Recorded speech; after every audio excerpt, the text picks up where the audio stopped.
लहानपणापासून आपण एक गोष्ट कायम ऐकत आलो आहोत. रोज 8 ग्लास साधं पाणी प्या, मग शरीरातील अनेक समस्या दूर राहतील. पण खरंच इतकं पुरेसे आहे का?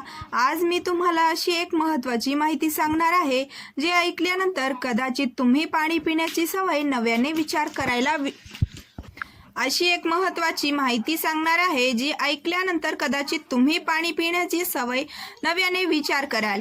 विशेषतः जर तुमचं वय 60 वर्षापेक्षा जास्त असेल किंवा तुमच्या घरात आई वडील किंवा ज्येष्ठ व्यक्ती असतील, तर ही माहिती शेवटपर्यंत नक्की ऐका. हे खरं आहे की साधं पाणी शरीराला हायड्रेट ठेवतं, तहान भागवतं आणि शरीराचे तापमान संतुलित ठेवण्यास मदत करतं.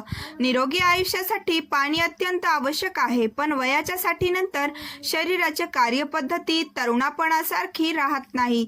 20-30 वर्षाच्या वयात जास्त शरीर काम करत तसं पुढं होत नाही. 60 वर्षानंतर आपल्या रक्तवाहिन्या, हृदय आणि रक्तभिसरण व्यवस्थेला केवळ साध्या पाण्याचीच गरज नसते, तर काही नैसर्गिक गोष्टींचीही साथ आवश्यक असते. एक उदाहरण घेऊया. समजा तुमच्या घरातील लोखंडी पाईप गेली 60 वर्ष वापरत आहे. कालांतराने त्यामध्ये गंज साचला आहे, घाण अडकली आहे आणि आतील भाग खराब झाला आहे. अशा पाईपमध्ये फक्त जोराने पाणी सोडलं तर तो पूर्णपणे स्वच्छ होईल का? उत्तर अर्थातच नाही. अगदी तसंच आपल्या शरीरातील रक्तवाहिन्यांचंही होतं. वाढत्या वयानुसारही त्यांच्या आतील भिंतीवर चरबी आणि कोलेस्ट्रॉलचे थर साचू लागतात. वैद्यकीय भाषेत याला प्लॅक असे म्हणतात. तरुणपणी ज्या रक्तवाहिन्या रुंद, स्वच्छ आणि मोकळ्या असतात, त्या हळूहळू अरुंद आणि कडक होत जातात. त्यामुळे रक्तप्रवाहावर परिणाम होऊ लागतो. सर्वात गंभीर गोष्ट म्हणजे हा बदल अगदी शांतपणे घडत असतो. सुरुवातीला शरीर कोणताही इशारा देत नाही. रक्तवाहिन्या कडक होत असतात, रक्तप्रवाहात अडथळे निर्माण होत असतात, पण बाहेरून काहीच जाणवत नाही. जेव्हा लक्षण दिसू लागतात तेव्हा अनेकदा परिस्थिती गंभीर झालेली असते. उदाहरणार्थ, अचानक उच्च रक्तदाब वाढणे, थोडंसं चाललं तरी दम लागणे, हात पाय सुन्न पडणे किंवा छातीत जडपणा जाणवणे अशी लक्षणे दिसू शकतात. काही वेळा तर हृदयविकाराचे झटका हेच पहिलं लक्षण ठरतं. मात्र घाबरण्याचं कारण नाही. अर्चना कथा मराठीच्या आजच्या या विशेष भागात मी तुम्हाला अशा काही नैसर्गिक गोष्टींबद्दल सांगणार आहे, ज्या आपल्या स्वयंपाकघरात सहज उपलब्ध असतात. अनेकदा आपण त्याचं महत्त्व लक्षात घेत नाही. जर या 5 गोष्टींपैकी एखादी गोष्ट योग्य पद्धतीने सकाळच्या कोमट पाण्यासोबत घेतली तर ती शरीराच्या नैसर्गिक आरोग्याला आधार देऊ शकते. त्यामुळे शरीर ताजतवानं राहण्यास मदत होऊ शकते आणि रक्तभिसरण व्यवस्थित ठेवण्यासाठीही सहाय्यक मिळू शकते. चला तर मग आज या महत्त्वाच्या प्रवासाची सुरुवात करूया. हा व्हिडिओ शेवटपर्यंत नक्की पहा, कारण प्रत्येक भागांमध्ये तुमच्या आरोग्यासाठी उपयुक्त अशी माहिती आहे. मित्रमैत्रिणींनो, वयाच्या साठी ओलांडल्यानंतर शरीर, विशेषतः रक्तवाहिन्यांमध्ये आणि रक्तभिसरण व्यवस्थांमध्ये काही नैसर्गिक बदल होऊ लागतात. वैद्यकीय भाषेत यातील एका प्रक्रियेला आर्टेरियल स्टिफनेस असं म्हटलं जातं. पूर्वी रबरासारख्या लवचिक असलेल्या रक्तवाहिन्यांच्या भिंती हळूहळू कडक होऊ लागतात. त्यामुळे त्याची लवचिकता कमी होते आणि रक्तप्रवाह सुरळीत ठेवण्यासाठी शरीराला अधिक मेहनत घ्यावी लागते. वाढत्या वयानुसार रक्तवाहिन्याच्या आत वाईट कोलेस्ट्रॉल आणि कॅल्शियमचा थर हळूहळू साचू लागतात. आता थोड्या वैज्ञानिक दृष्टिकोनातून विचार करूया. जर रक्तप्रवाहाचा मार्ग अरुंद झाला तर शरीराच्या प्रत्येक भागापर्यंत रक्त पोहोचवण्यासाठी हृदयाला अधिक मेहनत घ्यावी लागते. या अतिरिक्त ताणामुळे अनेकदा रक्तदाब वाढण्याची शक्यता निर्माण होते. तुम्हालाही कोणतेही जड काम न करता सतत थकवा जाणवतो का? उन्हाळ्यात सुद्धा हात पाय थंड का? रात्री चांगली झोप झाल्यानंतरही सकाळी उठताना शरीर जड वाटतं का? जर यापैकी काही गोष्ट तुम्हालाही जाणवत असतील तर त्या शरीरातील बदलांचे संकेत असू शकतात. त्यामुळे अशा लक्षणाकडे दुर्लक्ष न करता योग्य वेळी डॉक्टरांचा सल्ला घेणे महत्त्वाचे आहे. आजच्या या भागात आपण रक्तवाहिन्यांच्या आरोग्यासाठी उपयुक्त ठरू शकणाऱ्या काही नैसर्गिक घटकांविषयी जाणून घेणार आहोत. क्रमांक 5. आलं. साधं दिसणारं पण गुणांनी समृद्ध. आपल्या स्वयंपाकघरात सहज मिळणारं आलं दिसायला साधं असलं तरी त्यामध्ये अनेक जैवसक्रिय घटक असतात. अनेक संशोधनामध्ये आल्यातील जिंजरॉल आणि शोगॉल या संयुगाचा अभ्यास करण्यात आला आहे. हे घटक शरीरातील दाह कमी करण्यास आणि रक्तभिसरणाला सहाय्य करण्यास मदत करू शकतात. काही संशोधनानुसार ते हृदयाच्या आरोग्यासाठीही उपयुक्त ठरू शकतात.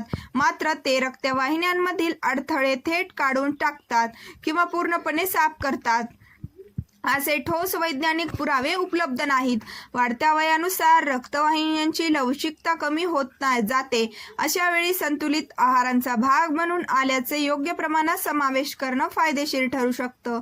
आल्याचे पाणी कसे तयार कराल? मित्रांनो, व्हिडिओमध्ये पुढे जाण्या अगोदर छोटीशी विनंती आहे की चॅनलला आणखी सबस्क्राईब केलं नसेल तर सबस्क्राईब करा आणि व्हिडिओ शेवटपर्यंत नक्की बघा. तर चला व्हिडिओमध्ये पुढे बघूया. अर्धा इंच ताजं आलं स्वच्छ धुवून ठेचून घ्या किंवा खिसून घ्या. ते 2 ग्लास पाण्यात टाकून सुमारे 10 मिनिटे मंद आचेवर उकळा. नंतर गाळून हे कोमट पाणी सकाळी हळूहळू प्या.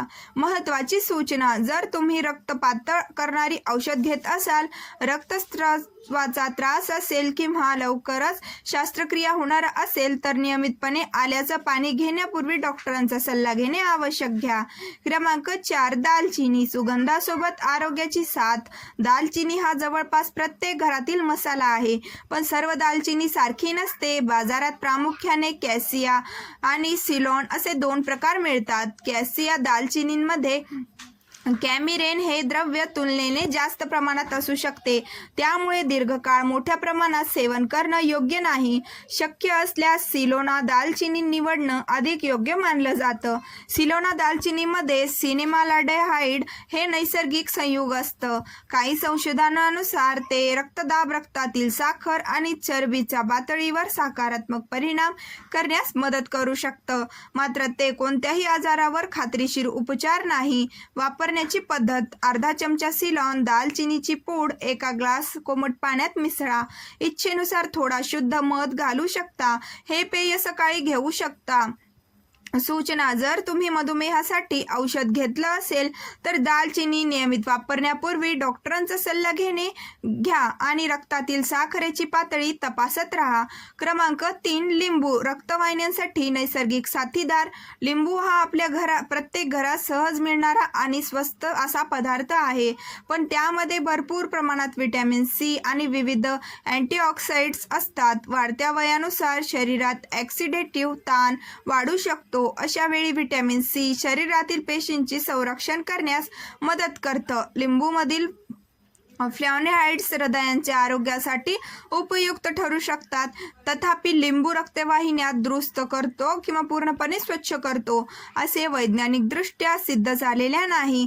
तो संतुलित आणि पौष्टिक आहाराचा एक चांगला भाग आहे आणि नियमित व्यायाम, योग्य आहार व डॉक्टरांच्या सल्ल्यासोबत त्यांचा फायदा अधिक चांगला मिळू शकतो. लिंबूची आणखी एक महत्त्वाची जमेची बाजू म्हणजे त्यातील पोटॅशियम. पोटॅशियम शरीरातील सोडियमचं संतुलन राखण्यास मदत करतं, ज्यामुळे रक्तदाब नियंत्रणात ठेवण्यासाठी सहाय्य मिळू शकतं.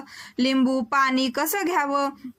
1 ग्लास कोमट पाण्यात अर्धा ताज्या लिंबाचा रस पिळून सकाळी प्या. मात्र जर तुम्हाला ॲसिडिटी, गॅस किंवा पोटातील अल्सरचा त्रास असेल तर ते पूर्णपणे रिकाम्या पोटी न घेता नाश्त्यानंतर काही वेळाने घ्यावे. अशा परिस्थितीत वैद्यकीय सल्ला घेणे अधिक योग्य ठरतं. क्रमांक 2. आयुर्वेदात महत्त्वाचं स्थान असलेला लसूण. आता आपण अशा एका नैसर्गिक घटकांबद्दल जाणून घेणार आहोत जो अनेक वर्षांपासून भारतीय स्वयंपाकघराचा भाग आहे. लसूण. आयुर्वेदामध्ये लसणाला विशेष महत्त्व दिलं गेलं आहे. आधुनिक संशोधनानुसारही लसणांमध्ये ॲल्युसिन नावाचं जैवसक्रिय संयुग आढळतं. ॲल्युसिन तयार होण्यासाठी लसूण ठेचणे किंवा बारीक चिरणे आवश्यक असतं, त्यामुळे त्याचा योग्य वापर करणं महत्त्वाचं आहे. लसूण खाण्याची योग्य पद्धत: 1 किंवा 2 लसणाच्या पाकळ्या सोलून त्या बारीक ठेचा किंवा चिरा. त्यानंतर त्या सुमारे 10 मिनिटे तशाच उघड्या हवेत ठेवा. या काळात ॲल्युसिन तयार तयार होण्यास मदत होते. त्यानंतर त्या चावून खा आणि वरून 1 ग्लास कोमट पाणी प्या. जर लसणाची चव खूप तिखट वाटत असेल तर थोड्या मधासोबतही घेऊ शकता. महत्त्वाची सूचना, जर तुम्ही रक्त पातळ करणारी औषधं घेत असाल किंवा शस्त्रक्रिया होणार असेल तर लसूण नियमित प्रमाणात औषधी हेतूने घेण्यापूर्वी डॉक्टरांचा सल्ला घ्या.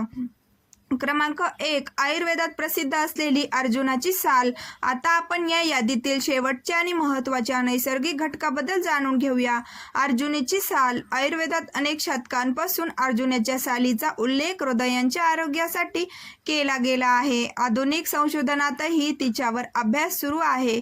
मात्र ती कोणत्याही हृदयविकारावर खात्रीशीर उपचार आहे असा निष्कर्ष निघालेला नाही. अर्जुनाच्या सालींमध्ये विविध वनस्पतीजन्य संयुगे आढळतात जी अँटीऑक्सिडेंट म्हणून कार्य करू शकतात आणि हृदयाच्या आरोग्याला सहाय्य करू शकतात.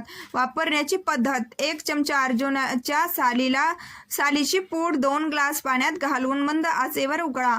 पाणी अर्ध झाल्यावर गाळून सकाळी कोमट असतानाच प्या. जर चव आवडत नसेल तर रात्री कमी फॅटच्या दुधात उकळूनही घेऊ शकता. आयुर्वेदात यालाच अर्जुन शिरीरपाक असे म्हटलं जातं. अधिक चांगल्या आरोग्यासाठी एक सोपी सवय. वरील नैसर्गिक पदार्थांपैकी तुमच्या शरीराला आणि आवडीनुसार कोणत्याही एका पर्याय निवडू शकता, पण त्यासोबत रोज 5 मिनिटे खोल श्वसनाचा सराव केल्यास शरीराला अतिरिक्त फायदा मिळू शकतो. कसा कराल? पाठ सरळ ठेवून आरामात बसा. डोळे बंद करा. नाकातून हळूहळू खोल श्वास घ्या. 4 सेकंद श्वास रोखून ठेवा आणि नंतर सावकाश श्वास सोडा. हा सराव 5 मिनिटे करा. अशा प्रकारच्या श्वसनामुळे शरीर शांत होण्यास, ताण कमी होण्यास आणि रक्तभिसरण सुरळीत राहण्यास मदत होऊ शकते. यासोबतच दररोज 7 ते 8 तासांची दर्जेदार झोप घेणेही तितकेच आवश्यक आहे, कारण शरीराची दुरुस्ती आणि पुनर्बंधनाची अनेक महत्त्वाची काम झोपेतच होत असतात.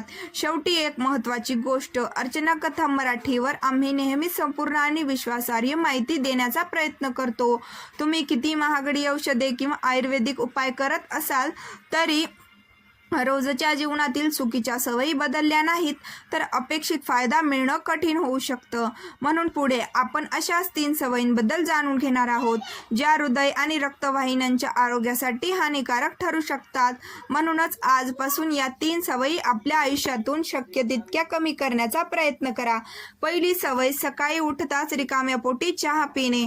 अनेकाच्या दिवसाची सुरुवात बेड टीने होती, मात्र रात्रभर काही न खाल्ल्यामुळे किंवा न प्यायल्यामुळे शरीराला आधी पाण्याची गरज असते. त्यामुळे सकाळी उठल्यानंतर सर्वप्रथम 1 ते 2 ग्लास साधं किंवा कोमट पाणी पिणे अधिक योग्य मानलं जातं. त्यानंतर जर तुम्ही या व्हिडिओमध्ये सांगितलेल्या नैसर्गिक पर्यायांपैकी एखादा पर्याय घेत असाल तर त्यानंतर काही वेळाने चहा घेऊ शकता. दुसरी सवय, अति प्रमाणात मिठे खाणे. जास्त प्रमाणात सोडियमचं सेवन केल्याने काही लोकांमध्ये रक्तदाब वाढण्याचा धोका वाढू शकतो.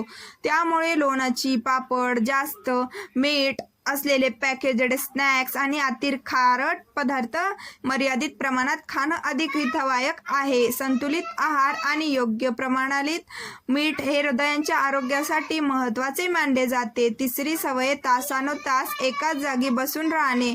विशेष वयांच्यासाठी ओलांडल्यानंतर दीर्घकाळ एकाच जागी बसून राहण्यापेक्षा वेळोवेळी उठून थोडं चालणं अधिक फायदेशीर ठरू शकतं. प्रत्येक तासाला किमान 5 मिनिटे घरात किंवा अंगणात फेरफटका मारा. हलकी हालचाल केल्याने रक्तभिसरण सुरळीत राहण्यास मदत होते आणि शरीर अधिक सक्रिय राहू शकते. मित्रमैत्रिणींनो, आपल्या आरोग्याची जबाबदारी शेवटी आपलीच असते. योग्य आहार, नियमित व्यायाम, पुरेशी झोप आणि डॉक्टरांच्या सल्ल्यानुसार जीवनशैलीमध्ये छोटे छोटे बदल केल्यास निरोगी आयुष्य जगण्यास मोठी मदत होऊ शकते. आजच्या व्हिडिओमध्ये सांगितलेल्या नैसर्गिक पर्यायांपैकी तुमच्या शरीराला योग्य वाटणारा पर्याय निवडा आणि कोणतेही नवीन घरगुती उपाय नियमित सुरू करण्यापूर्वी, विशेष जर तुम्हाला रक्तदाब, मधुमेह, हृदयविकार किंवा इतर गंभीर आजार असतील तर डॉक्टरांचा सल्ला आवश्यक घ्या. आता मला कमेंटमध्ये नक्की सांगा, या व्हिडिओमधील कोणती माहिती तुम्हाला सर्वात जास्त उपयुक्त वाटली, तसेच आलं, दालचिनी, लिंबू, लसूण किंवा अर्जुनाची साल यापैकी कोणत्या नैसर्गिक घटकांबद्दल तुम्हाला अधिक जाणून घ्यायला आवडेल? जर हा व्हिडिओ तुम्हाला माहितीपूर्ण वाटला असेल तर त्याला एक लाईक नक्की करा आणि ही माहिती आपल्या कुटुंबातील ज्येष्ठ सदस्यांपर्यंत आणि मित्रपरिवारांपर्यंत जरूर पोहोचवा. अशाच आरोग्यविषयक संशोधन आधारित आणि उपयुक्त माहितीचे व्हिडिओ पाहण्यासाठी अर्चना कथा मराठी हे चॅनलला सबस्क्राईब करा आणि बाजूला असलेले बेल आयकॉन दाबा. पर्याय निवडा, म्हणजेच आमचा प्रत्येक नवीन व्हिडिओ सर्वप्रथम तुमच्यापर्यंत पोहोचेल. नेहमी लक्षात ठेवा, चांगलं आरोग्य हीच आयुष्यातील सर्वात मोठी संपत्ती आहे. स्वतःची आणि आपल्या प्रियजनांची काळजी घ्या. आनंदी राहा, हसत राहा आणि रोज काहीतरी नवीन शिकत राहा. अर्चना कथा मराठी सोबत जोडल्याबद्दल आणि तुमच्या अमूल्य वेळ दिल्याबद्दल मनपूर्वक धन्यवाद. पुन्हा भेटूया अशाच एका नवीन माहितीपूर्ण आणि उपयुक्त व्हिडिओमध्ये. तोपर्यंत निरोगी राहा, आनंदी राहा. नमस्कार.